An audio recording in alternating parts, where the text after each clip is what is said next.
in Sub-Saharan Africa, does digitalization play a role? And the first slide there introduces what we are talking about. Poverty is a multidimensional phenomenon that has plagued several countries of the world, particularly developing countries. The United Nations has recorded tremendous progress in the fight against poverty.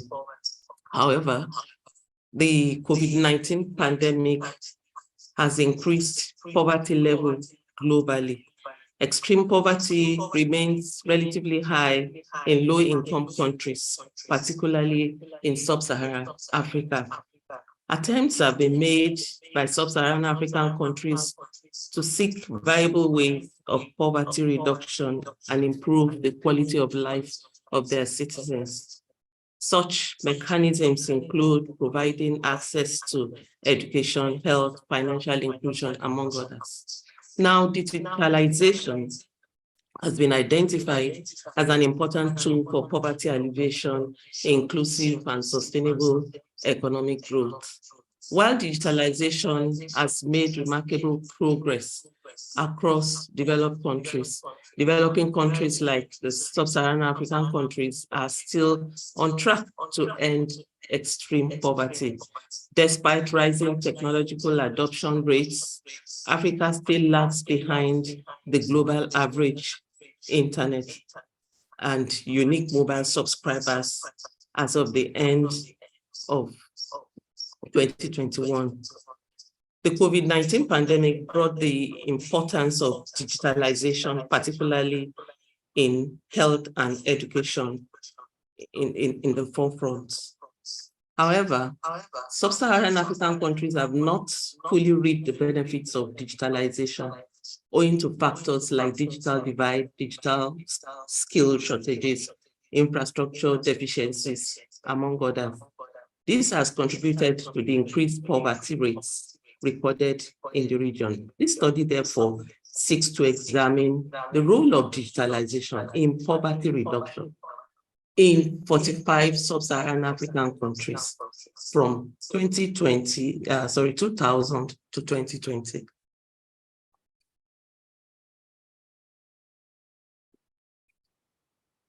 Then we have the theoretical review. We made use of about 5 theories.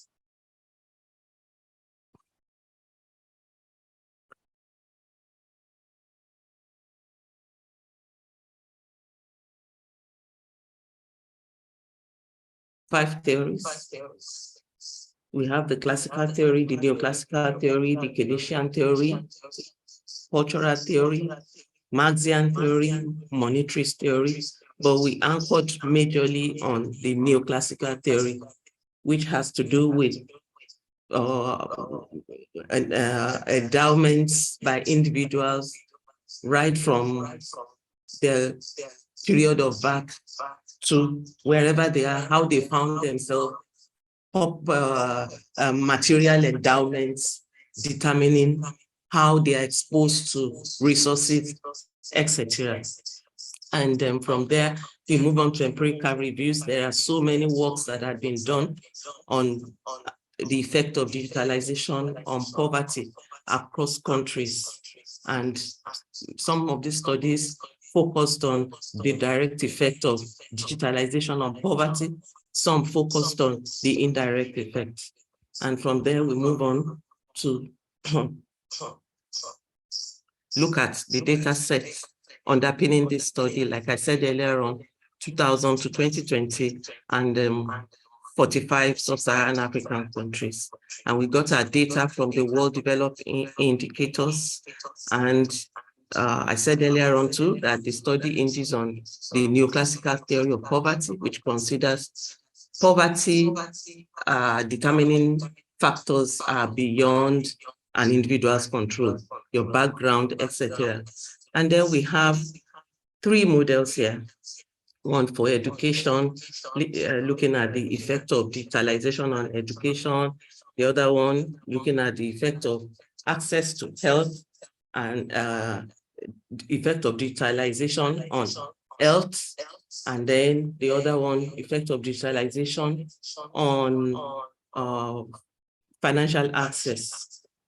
We used econometric techniques to do our analysis, and we rationalize the use of the analytical and the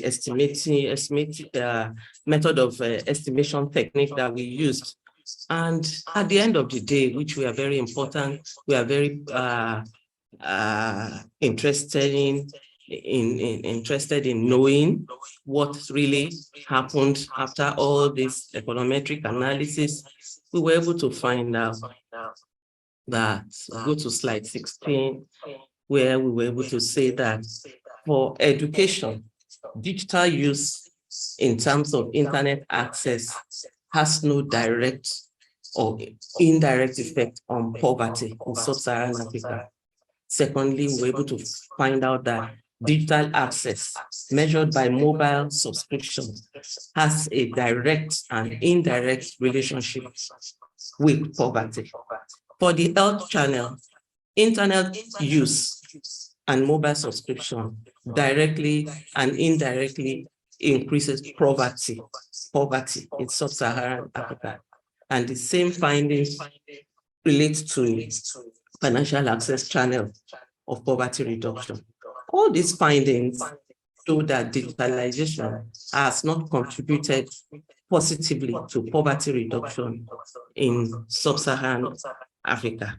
And from there, we round off to conclude that digitalization could only offer an opportunity for poverty reduction in Sub-Saharan African countries, but it is not a panacea for poverty reduction. And so we recommend that digital devices should be provided at lower costs so that access will be many more people, both in the rural divide, that gap can be closed, and also infrastructure should be made available, like power supply had been an issue. Even presently, as I'm speaking, it is really so epileptic in many of the Sub-Saharan African countries, looking at where I am operating from, that all this will support digital services. And this can enhance the rate at which digitalization can reduce poverty, because this is an issue.